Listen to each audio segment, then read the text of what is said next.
cultivators as well. We're just trying to touch everyone that we think would have a critical role to play in the successful role of this medicinal cannabis industry. I want to start off by just clearing up a few misunderstandings and misconceptions. We are the Medicinal Cannabis Authority. We act under the Cannabis Act, which speaks to the formation of a national body, governing body, who is responsible for the monitoring, regulation, and control of a medicinal cannabis industry. In the medicinal cannabis industry, patients with qualifying conditions will have access to safe, regulated, tested, and well-labeled medicinal cannabis.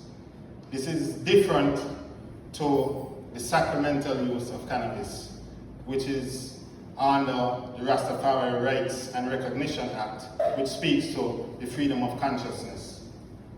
Freedom of consciousness allows any adult citizen to possess on their person 2 ounces, 56 grams, or plant 5 cannabis trees. So although it is just one cannabis plant, we have 2 pieces of legislation speaking to both. So I know right now we're having some issues with people feeling like their rights are being trampled upon. And we too agree with those sentiments. But we don't have any jurisdiction or authority over the sacramental use of cannabis. So just wanted to clear that up. So we have 9 licenses available under the Medicinal Cannabis Authority. This is the transportation license, the cultivation license, processing and extraction license, infused products, which is manufacturing, dispensary license, lounge, import and export, research and development, and then the testing facility. Tonight's presentation will be focused on cultivation only. I'll speak to the cultivation license, and then Dr. Emmanuel will go more in depth as far as cultivation and best practices. Alright, so this brochure is very comprehensive. It's a good resource to have. It has all the information on it. So a medicinal cannabis cultivation license gives you the opportunity to grow, harvest, dry, cure, package, and label cannabis. You have to do this on private land, or if you're given permission by a private person. So as of right now, we can't say that any government land has been committed to growing medicinal cannabis. So we advise that you partner and find creative ways, to use in private land for this purpose. If you have a medicinal cannabis cultivation license, you cannot transport cannabis unless it is in the presence of an inspector or an official from the authority. We would have to facilitate that, make sure that there is no diversion or inversion during that transaction. So you must also label your product. We have labeling diagrams, and we will assist as far as protocols, things that is needed for each label. And then every batch must be sampled and tested. We created a document which lists all the banned chemicals. It's a very comprehensive list. A lot of these names are very technical and scientific.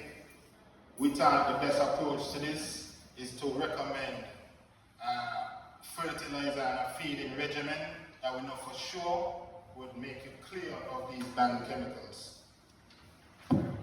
On the back it has the required testing parameters.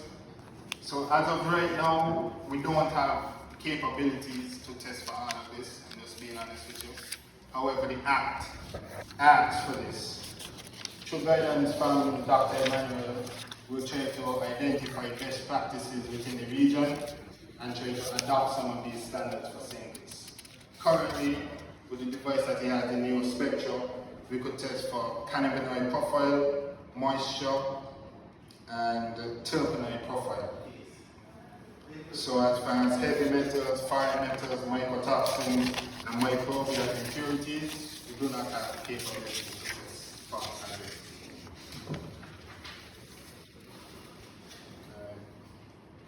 So there are also some growing rules that you have to follow, standards and requirements every cultivator has to follow. You must clearly identify areas for different phases of production and different rooms for maybe administrative. You have your germination, your cloning, your flowering. Everything must be clearly labeled in a diagram that you have to turn in with your application. We want to push for GMP, which is good manufacturing practices, and GACP, which is good agriculture and collection practices. Those are the standards that we should aim for in this industry. If we want to enter external markets, like Europe, for example, they have the EU GMP, which is an even more rigorous structure. We have documents for the different standards and quality measures that we'll be expecting from you. On the back now, we have the license fees. For foreigners, for a cultivation license, it's 3,000. For locals, it's 50%, which is 1,500. And then the license fee itself goes by tiers. So the first tier is 1,000 for locals, 30,000 for foreigners. The last tier, which is tier 6, which is 5 acres or more, is 4,200,000 for foreigners or 200,000 for locals. So I'm not quite sure how large a project house lot is in Nevis, but just to put things into perspective, a tier 1 is up to 11,000 square feet. In St.Kitts, a project house lot is 3,600 square feet. You know, using good agricultural practices, supplemental lights, good nutrition, fertilizers and such, you can plant a significant amount of cannabis at 11,000 square feet. I think initially many people thought you have to go to an acre or 5 acres or more, but just in my personal experience, that's probably too much for most people to handle. As the authority, we are definitely pushing for a lot of collaboration in this space, not because it's a good grower or planter. They to operate a successful business in this space will take a lot of collaboration. You will probably need access to multiple licensed operators. For example, if you're the cultivator, you probably want to have a manufacturer in your network, a dispensary license holder in your network, somebody that you could offload your raw material to. So collaboration is one thing that we're really pushing. So as far as cultivation, that's pretty much the biggest things. Actually, there's one more thing. Many people have highlighted the issue of not being able to cultivate outdoors, but after further looking through the Cannabis Act, it does permit the authority to give authorization for cultivation in some other farm, which is outdoors. So we can, and we are in the position to grant you permission to cultivate outdoors as well. However, just bear in mind that the same good agricultural practices will still apply. So I open the floor for some questions before Dr. Emmanuel has his presentation.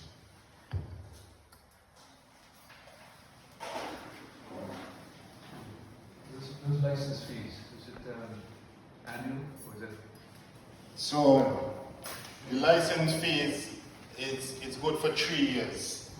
You have to pay annually. So you have 3 years to pay that fee. Hello, Mr. Knight. What position she hold again? She's the chairperson. The chairperson.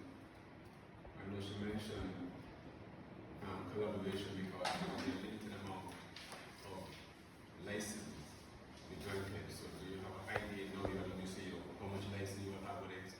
5, 10, 50, 500, 1,000? It's a limited amount of license which will already stated. So how much license in reality is you are planning to give out?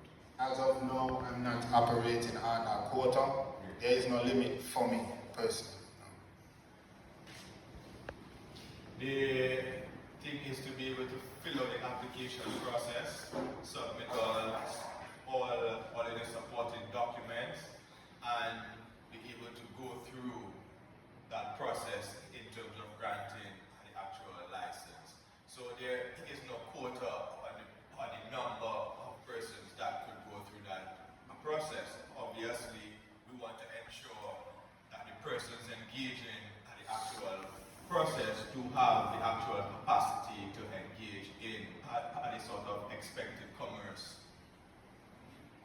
Absolutely. So yeah, that's why these checklists were created to make the application process a little easier. As I said, the Act asks for a lot of supporting documents, so we try to create these checklists so that you capture everything. Yeah, last full here. There was a section that you read to say that if you were to be planting marijuana, it has to be planted on your own property, property that you got permission. Yes. So let's say Virginia let me lease a piece of land from him to plant marijuana. He give me permission to plant and he give me a little letter saying this. But what if the government, let's say I have a government acre of land and I decide I'm going to bust it in half and plant food on one half and plant marijuana on the next half.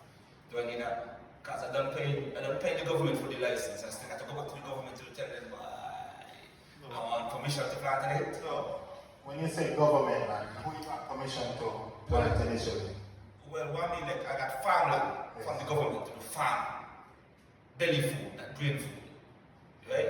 So I still have to go back to the same man to ask him again now for permission to plant ganja on the land. I don't think so. In my capacity, I would say that you would have to go back and make sure that it's okay with the people that initially gave you that lease. But this is clear. That the government land. Yeah, Right? yeah. A lot of farmers. Yeah, but 90% of the farmers that locally, understand me, don't have a business license and you don't regulate them to plant 600 on a watermelon. But as long as there's something proving that they have permission to cultivate on the land, we'll accept it. Yeah. So once the government give you the land, Now once you have something proving we yeah, can get it writing from the government. it's at least half the pay. The legislative thing. Yes. Right? The lease agreement should stand. Yes, for sure. I would accept it. However, you have to make sure that it's in the terms of use. The person that initiated the lease. They might have some things that they don't permit within the lease. So. I could remember as far back as the earlier authority, St. Kitts would have already designated lands for the industry. I'm not too sure, but I don't think that would have stand, because they'd have changed the government and so on. But the whole thinking is that government should set aside lands, because a lot of locals who may want to go into the industry may not have access to that. So government should earmark some lands, a couple of acres around the community, the different communities, and make them available for people who seriously want to get into the industry. Well, as the CEO, I will agitate for that, and I'll try to pass on a message to PS and medicine myself. However, I'm just dealing with reality. Even the traditional crop farmers are asking for land and financial assistance. If you look at the agriculture budget, it has been decreased. So things are already limited, and they got even more limited this year. So we have to be realistic and try to look at creative ways, collaboration, figure out how we can get this thing going. Yes, sir. Any more questions? You realize the budget we're talking about, and you will tell us this, and you join here. They earmark some acres for savings, but they don't know for Nevis. Yes. So does the licensing authority have the jurisdiction to come to Nevis and say, yo, as what happened after these ministries is just St. Kitts ministry and Nevis ministry, and they say it's a federal ministry, but you more or less do things in St. Kitts because they certain things in certain department and the Ministry of Entertainment. It's quote unquote says a federal ministry, but everything. Right, same and thing. you have a very good point, because that was something that was also raised, right, based on when the initial bill was passed, the authority was housed in the office of the Prime Minister, which is federal, right? Now it has been changed under the Ministry of Agriculture. In Nevis, Nevis has its own jurisdiction over agriculture, so it really brings about a discussion with the federal government and the Assembly of Nevis to be able to iron out that based on what jurisdiction and how would the authority be able to be established in the country of Nevis. So it's something that is on the table currently. One more question. Is there a plan to have an office set over here in Nevis? I can't say there's any plan in the works, but it's something that we have considered because we realize there is a gap, of course. We haven't gotten a chance to meet with the Minister of Agriculture as yet. We did try to meet with the Premier today, but he had other engagements. So we will try to reschedule some meetings for next week. If possible, if we could meet with the Minister of Agriculture and the Premier again to figure out how we will, control, regulate, even create the industry over here. Really so gloomy, eh? You know, political mix up with It seems like a lot of different licenses. For example, you're growing it on one of your fields, and then you want to carry it a quarter mile down the road to where you're going to store your process or whatever. You have to get a transport license to take it. Yeah, I can speak to that. The transport license based on the region is one of the licenses that has been least updated, right? And there have been provisions based on, because of the International Convention of the 1961 Narcotics Board of Control, there must be a sort of tripartite between the authority and the buyer and the seller. But in terms of transporting, we also believe that because the authority has to be present, it's more of a facilitation of the process rather than having to get an individual transport license. So the authority has to be there to transfer any sort of transaction from one location to the next. So the fact that their presence needs to be there, it does not necessarily incorporate someone having to go to get a transport license. And we also believe too that it also provides an opportunity for an income generation opportunity for the authority based on providing that service. Because we also feel that having a third party based on a transport license, or what like generally happens is you have security companies who would actually build out the infrastructure to be able to provide that service island-wide. And what we see is that also poses risk based on bringing a third party in to know the exact movement taking place from one location to the next. So to minimize that risk, it would make sense just to engage the parties involved. Yes, that's one of the areas we identified as a bottleneck, transportation as well as testing. That's why, as the authority, we are considering, taking some responsibility and engaging in some of those activities so that we can allow the product to move through the value chain without these bottlenecks.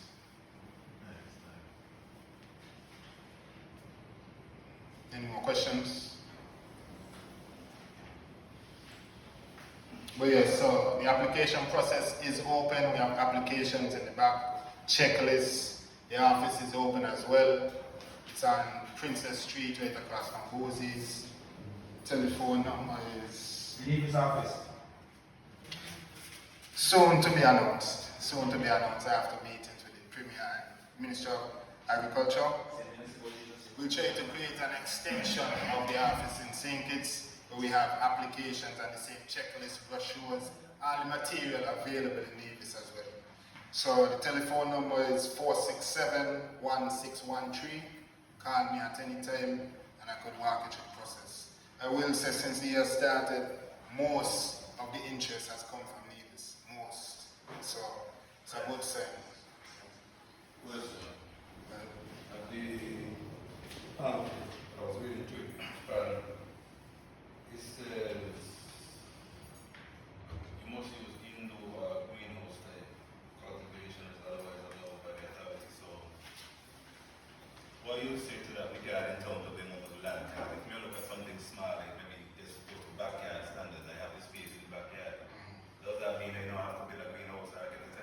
So after discussions with Dr. Emmanuel, we know that growing sun-grown cannabis is actually a value proposition. It's our competitive advantage. So we want to capitalize on that. We were able to identify within the Cannabis Act itself, it gives permission for the authority to grant authorization to cultivate outdoors as well. We just have to give that authority. And we got a position that we will support it if that's what you want to do. Just to add though, that a lot of people have this perception that the ability to grow cannabis is what's going to get you access to a cannabis cultivator's license. And in reality is because it's a regulated and in a compliance-based industry, the ability to put the security infrastructure in place is what will grant you the ownership of a license, which is the perimeter fencing, the biometric logs, and the cameras, and also to manage the track and trace system from seed to sale. So it is the ability to manage a business and to operate in a compliance environment will allow individuals to be successful.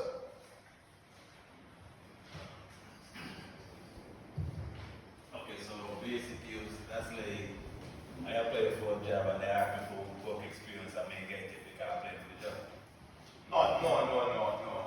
Well, if it's going to be a compliance base and I have to have all these things in place before. The reason for that though is because the 1961 Narcotics Convention, which St. Kitts and Nevis is a signature to, and the government of St. Kitts and Nevis has international obligations if they are operating in the frame of medicinal cannabis framework. It is important that the government reports to the international body on a monthly and yearly basis.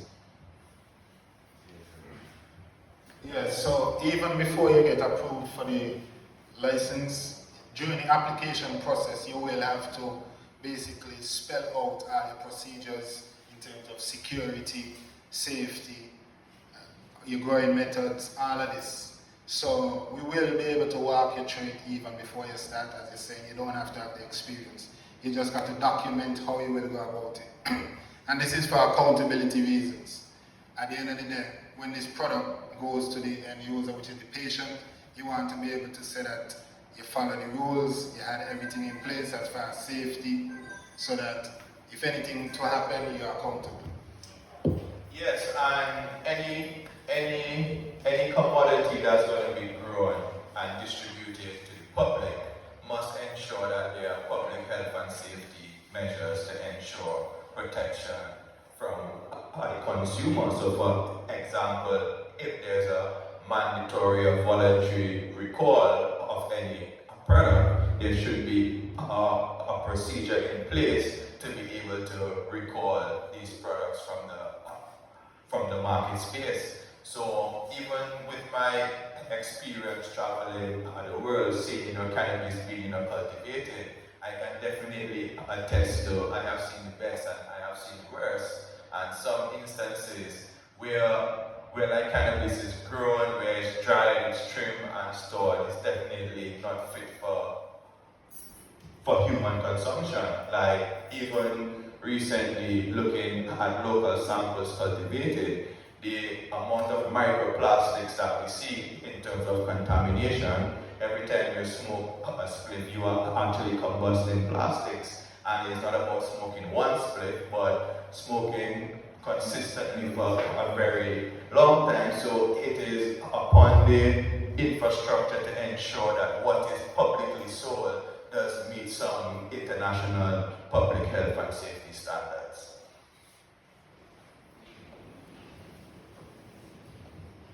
Any more questions?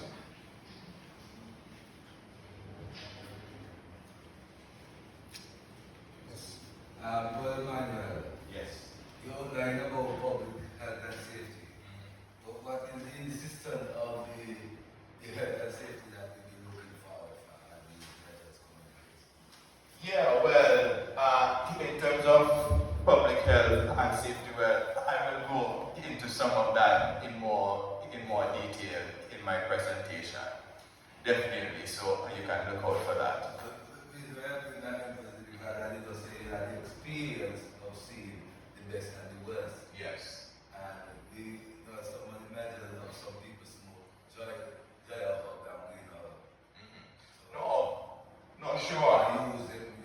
And in terms of the science, I will show some of that to show you that herb, which has been not cured properly, is older, does have some, in terms of some repercussions based on the medicinal value, in terms of how the euphoria someone feels from actually using it. And I'm sure, based on your experience as a herb man, you can actually attest to that.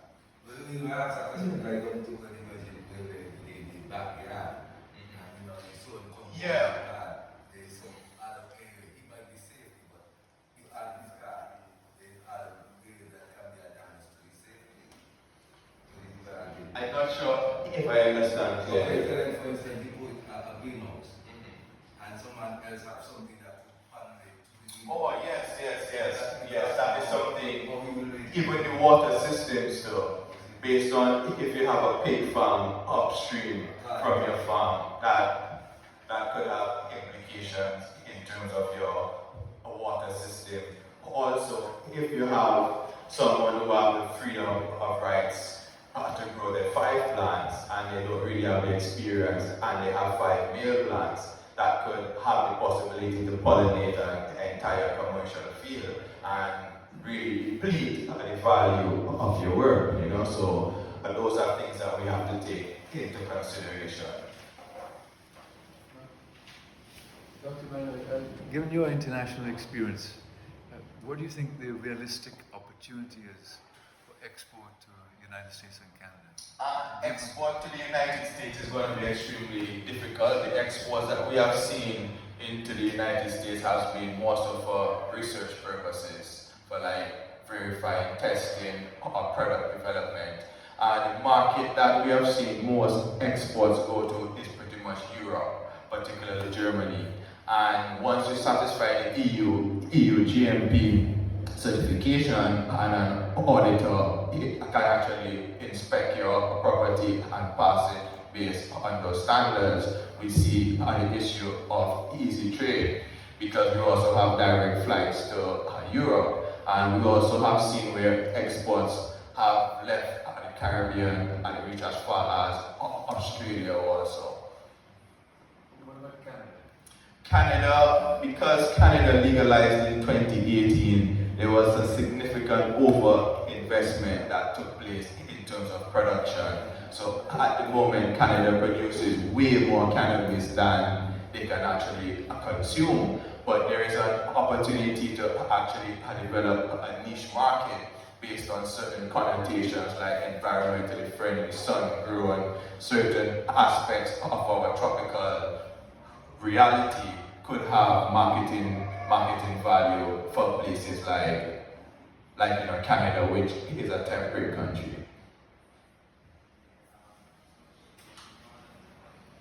All right, so I will. So